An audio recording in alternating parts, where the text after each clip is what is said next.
दिल्ली में सामने आए श्रद्धा वालकर हत्याकांड ने एक और खौफनाक केस की यादें ताजा कर दी है। करीब 12 साल पहले का यह केस था देहरादून का डीप फ्रीजर हत्याकांड। उस मामले में भी एक सॉफ्टवेयर इंजीनियर ने दरिंदगी की सारी हदें पार कर दी थी। उसने अपनी पत्नी अनुपमा गुलाटी की हत्या करने के बाद उसके शव के 72 टुकड़े कर दिए थे। बताया जा रहा है कि साल 2010 में हुए अनुपमा हत्याकांड और हाल ही में सामने आए श्रद्धा हत्याकांड में केवल शव के टुकड़े किए जाने की ही समानता नहीं है, बल्कि दोनों मामलों में हत्यारों ने शवों की बदबू को छिपाने के लिए फ्रिज या डीप फ्रीजर का इस्तेमाल किया। जिस तरह से बताया जा रहा है कि श्रद्धा के शव के टुकड़ों को ठिकाने लगाने के लिए उसका कथित हत्यारा यानी आफताब पूनावाला रात के अंधेरे में मेहरौली के जंगलों में जाता रहा।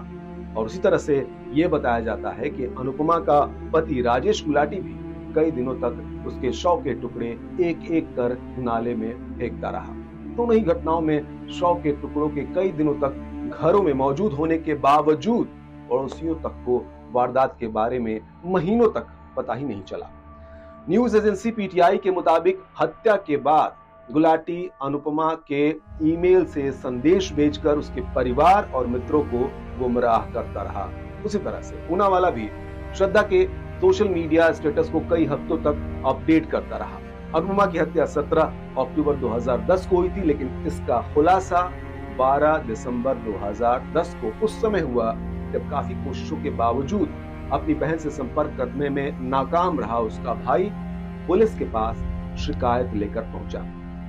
हालांकि मेहरौली हत्याकांड में श्रद्धा की सहेली ने उसके भाई को उसका फोन काफी दिनों से बंद होने की सूचना दी, जिसके बाद उसके पिता ने पुलिस में उसकी गुमशुदगी की रिपोर्ट दर्ज कराई।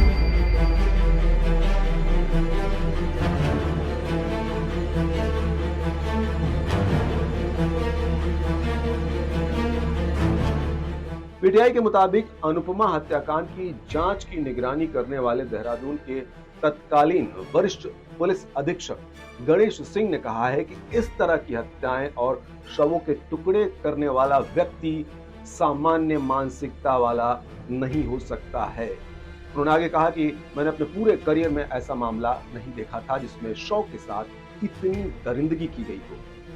हालांकि गणेश सिंह मर्देलिया ने कहा है कि इस तरह की हत्याएं अचानक नहीं होती और कपल्स के बीच झगड़ों और घरेलू हिंसा के रूप में वारदात के सिग्नल जो है वो पहले से ही मिलने शुरू हो जाते हैं।